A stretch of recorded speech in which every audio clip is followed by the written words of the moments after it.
লেবারকে benefit কাটা বন্ধ করে ধনীদের থেকে বেশি কর আদায় করতে হবে, চ্যান্সেলরের পরিকল্পনার সমালোচকদের দাবি। চ্যান্সেলর রেচেল রিভস যখন সরকারের খরচে একটি বড় পরিবর্তন আনার জন্য প্রস্তুত, তার আসন্ন স্প্রিং স্টেটমেন্টটি পুরো দেশে বিতর্ক সৃষ্টি করেছে। রিভস আশা করছেন যে তিনি সরকারের আর্থিক চাপ মোকাবেলা করতে পাবলিক স্পেন্ডিংয়ে একাধিক কাটা ঘোষণা করবেন, যার মধ্যে বেনিফিট পরিশোধে কাটছাঁটও অন্তর্ভুক্ত থাকবে। তবে সবাই এই ধারণার পক্ষে নয়। অনেক সমালোচক দাবি করছেন যে দুর্বল মানুষের বেনিফিট কাটা একটি ভুল পদক্ষেপ। চ্যান্সেলরের পরিকল্পনাগুলি কয়েক বিলিয়ন পাউন্ড কম করার দিকে মনোনিবেশ করেছে, যেগুলি মূলত কল্যাণ বিল এবং অন্যান্য সরকারের বাজেটে প্রভাব ফেলবে। Work and pensions department DWP ধারণা করছে যে এই কাটগুলির বৃহত্তম ভাগ বহন করবে, যা ইতিমধ্যেই সংগ্রামরত মানুষের উপর প্রভাব ফেলতে পারে। কিছু লোক এটি প্রস্তাব করেছে যে যদি পরিকল্পনা বাস্তবায়িত হয়, তাহলে রিভস লেবারের অস্টেরিটি চ্যান্সেলর হিসাবে স্মরণীয় হতে পারেন। এটি এমন একটি লেবেল যা কোনো রাজনীতিবিদ চান না, কারণ ২০০৮ সালের অর্থনৈতিক সংকটের পরে অস্টেরিটি নীতির ফলে যুক্তরাজ্যের অনেক অংশ কঠিন পরিস্থিতির সম্মুখীন হয়েছিল। বিশ্ব অর্থনীতির অনিশ্চয়তা এই খরচ সিদ্ধান্তগুলির মূল কারণ হিসেবে চিহ্নিত হয়েছে। বাজেট রেসপন্সিবিলিটি অফিস ও বিআর ইতিমধ্যেই তার অর্থনৈতিক পূর্বাভাস সংশোধন করেছে, যেখানে বৈশ্বিক বিষয় যেমন মুদ্রাস্ফীতি, ইউক্রেনে চলমান যুদ্ধ এবং ঋণের খরচ বৃদ্ধি দেশের আর্থিক পরিস্থিতির উপর বড় প্রভাব ফেলছে বলে উল্লেখ করা হয়েছে। এই চাপগুলির কারণে সরকারের বাজেট আরও সংকুচিত হয়েছে, চ্যান্সেলরকে আর্থিক ঘাটতি কমানোর উপায় খুঁজতে বাধ্য করেছে। তবে বেনিফিট কাটার ধারণাটি অনেকের মধ্যে উদ্বেগ সৃষ্টি করেছে, বিশেষত যারা মনে করেন যে সরকারকে দরিদ্রদের বদলে ধনীদের দিকে লক্ষ্য করা উচিত, যাতে দেশের আর্থিক চাপ কিছুটা কমানো যায়।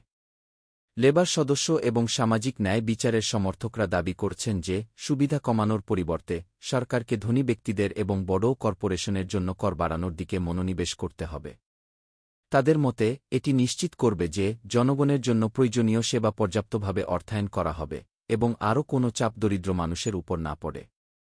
প্রস্তাবিত কাটগুলির একজন উচ্চস্বরে সমালোচক হলেন ফায়ার ব্রিগেড ইউনিয়নের স্টিভ রাইট, যিনি দৃঢ়ভাবে বিশ্বাস করেন যে নিম্ন আয়ের পরিবারগুলিকে গত এক দশকের টরি সরকারের অর্থনৈতিক ব্যর্থতার মূল্য দিতে দেওয়া উচিত নয়।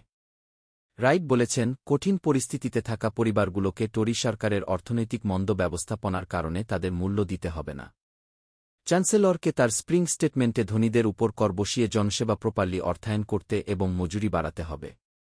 রেচেল রিভসকে লেবারের অস্টেরিটি চ্যান্সেলর হিসেবে পরিণত হতে দেওয়া উচিত নয়। রাইটের এই মতামত লেবার পার্টির অনেক সদস্য, আন্দোলনকারী এবং সামাজিক মন্তব্যকারীদের কাছ থেকে প্রতিধ্বনিত হয়েছে, যারা যুক্তরাজ্যে বাড়তে থাকা ধনী-দরিদ্র বৈষম্যকে সমাধান করা প্রয়োজন বলে দাবি করছেন, যাতে কোনো প্রয়োজনীয় সেবা কাটছাঁট না করা হয়। সাম্প্রতিক বছরগুলিতে দেশটি ধনী এবং দরিদ্রের মধ্যে ব্যবধান বৃদ্ধির সাক্ষী হয়েছে, যেখানে ধনী ব্যক্তিরা বিশাল সম্পদ তৈরি করছেন, অথচ অনেক শ্রমজীবী পরিবার জীবনের ব্যয় বাড়ার কারণে সমস্যায় পড়ছেন। মুদ্রাস্ফীতি এবং অর্থনৈতিক অনিশ্চয়তার সম্মুখীন সরকারের মনোযোগ এখন কল্যাণ খরচ কমানোর দিকে। Work and pensions secretary Liz Kendall এই বিষয়ে সংস্কারের দায়িত্বে আছেন, যার লক্ষ্য হল অসুস্থতার কারণে সুবিধাপ্রাপ্ত ব্যক্তিদের সংখ্যা কমানো এবং আরও মানুষকে কাজে ফিরিয়ে আনা। তার বিভাগের পরিকল্পনা হচ্ছে দীর্ঘকালীন অসুস্থতার সুবিধা গ্রহণকারী ব্যক্তিদের কাজে ফিরিয়ে আনার জন্য পলিসি তৈরি করা। তবে সমালোচকরা বলছেন, এই পরিবর্তনগুলি এমন ব্যক্তিদের জন্য আরও কঠিন করে তুলবে, যারা শারীরিক বা মানসিক অসুস্থতার কারণে জীবিকা নির্বাহে সমস্যায় পড়ছেন। ওয়ার্ক অ্যান্ড পেনশনস ডিপার্টমেন্টের পরিসংখ্যান অনুযায়ী গত বছর অসুস্থতা সম্পর্কিত সুবিধার পরিমাণ ৬৫ বিলিয়ন পাউন্ড-এ পৌঁছেছে, যা মহামারীর আগে থেকে ২৫% বৃদ্ধি পেয়েছে। যদিও এটি সত্যিই একটি বিতর্কযোগ্য বিষয় যে এই সিস্টেমটি সংস্কারের প্রয়োজন, অনেকেই প্রশ্ন তুলছেন যে এই চাপ আরও যে ব্যক্তিরা ইতিমধ্যে কঠিন পরিস্থিতিতে রয়েছেন তাদের উপর চাপানো উচিত কিনা। সামাজিক ন্যায় বিচারের সমর্থকরা দাবি করছেন, দরিদ্রদের উপর চাপ না দিয়ে কর ব্যবস্থা সংস্কার করাই সঠিক সমাধান। তারা যুক্তরাজ্যের শীর্ষ আয়কারী এবং বড় কর্পোরেশনগুলির দিকে ইঙ্গিত করেন, যারা সাম্প্রতিক বছরগুলিতে ভালো করছে, কিন্তু তাদের কর দায় কম পরিবর্তিত হয়েছে। ধনীদের বেশি করে কর পরিশোধ নিশ্চিত করে সরকার পাবলিক সেক্টরকে আরও ভালোভাবে অর্থায়ন করতে পারে, যাতে অস্টেরিটি নীতির প্রয়োজন না পড়ে।